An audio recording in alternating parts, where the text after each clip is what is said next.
This is the frontal bone, the parietal bone, the occipital bone. It's the back of the head with the external occipital protuberance, which marks the attachment of the ligament that stabilizes the neck.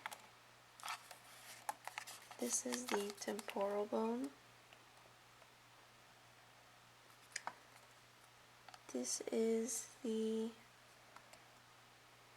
temporal mandibular joint.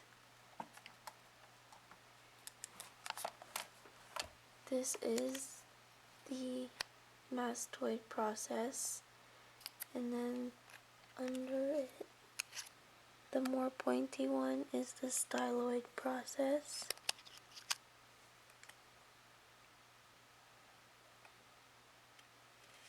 This is the external acoustic meatus, and this is the squamous part of the temporal bone. Internal view.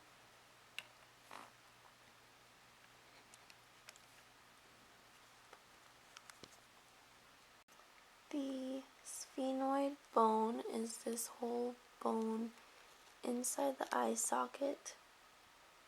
The superior orbital fissure are those lines right in there.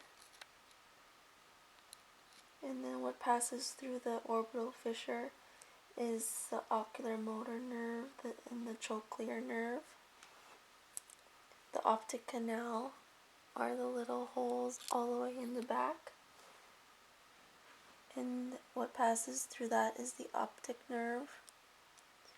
Inside, this is the sphenoid bone to this section right there. This is the greater wing, the lesser wing. This area is the sella turcica, where there's a saddle and that holds the pituitary glands.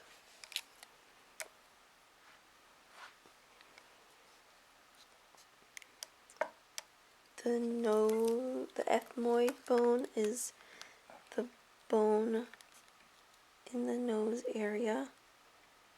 The crista galli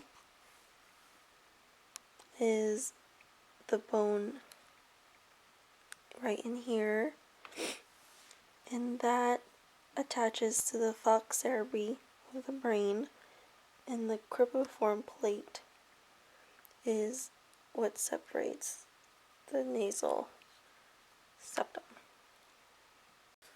Coronal suture between the frontal and parietal bone.